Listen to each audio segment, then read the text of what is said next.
Hi everybody, welcome to the astrology chat for March 4th, 2024. So the keys for today to allow yourself to step back and deal with the flux and frustration of what you're feeling. There is going to be kind of this urge to like be free or go overboard or just kind of break yourself out of the cage, very Sagittarius moon energy. But it is wise to just step back and say, okay, why am I making these sacrifices? Remind yourself that you're integrating your spiritual self into your physical self. Remind yourself that you're making adjustments and changes, and that change can sometimes feel weird, but it doesn't have to be bad just because it feels weird. In fact, it's an invitation to kind of get practical and not just dream about the long-term goals, but to make the changes that you need to make in the macro with your emotions, with your mindset, with your self-talk, with any way that you can to get yourself back at center. And I say this because we have the moon in Sagittarius, and the moon will move into Capricorn. The moon will go void at 10:40 a.m. and then be void until 4:14 p.m. So we have a really long void today.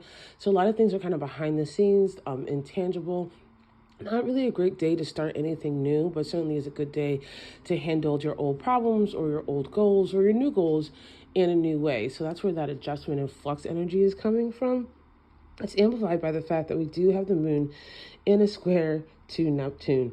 And so this moon to square Neptune, while the moon is in Sagittarius, that's where that kind of cagey feeling is. It's like, okay, Sagittarius moon wants to be free, wants to run wild, it wants to just explore and just experience things. And there are certain things inside or outside that can lead to delusions or confusions.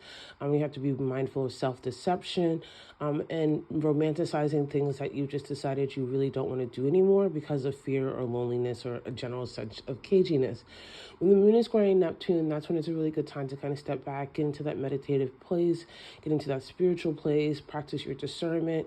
Don't jump. Right, don't jump for something, don't grab for something, just let yourself feel, allow yourself go through the uncomfortable fluxes.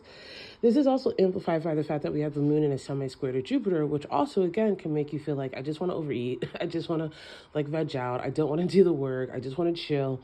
But again, this is the universe reminding you, like, listen, your long-term goals aren't just going to happen, and they're certainly not going to happen with the current version of you. That's why you are embracing change and letting yourself step out of your comfort zone to do the work that you need to do, even if that means you're by yourself. And this is supported actually by the moon in a sextile to the North Node. So you do want to do the work. You do want to make the adjustments. You do want to engage in the healing so that you can get closer to the version of yourself that you are doing all of this work for. And then we also have Mercury in sextile to Uranus. And so this is the two communication planets coming in for a wild card, right? There's going to be something about your spirituality, Mercury in Pisces, that comes to mind that makes you realize like, oh, I have to do this work. There's this sextile to Uranus that brings kind of this aha moment. So even if you're frustrated, allow yourself to keep your mind and your heart open to other possibilities and perspectives that don't drag you down and don't take you down the same path that you were before. And then when we have the moon moving into Capricorn, it makes this coming square to Mars. And again, we have this irritation energy where you really want to be driven, you want to be bold, you want to be focused, but we're all in one way or another learning how to redirect our energy in healthy ways. So this is not a day of like perfection. This is a day of practice. Arguably that can be said for every day, but it's really highlighted with the transits that we have today. So allow yourself in any way that you can, especially when that moon goes into Capricorn and makes that semi-square to Mars, to get back down to the foundations, get down to the new traditions that you're creating for yourself in your life, and allow yourself to remember that you are the one who can create the structures that really work for you. I love you guys so much, and I'll see you tomorrow.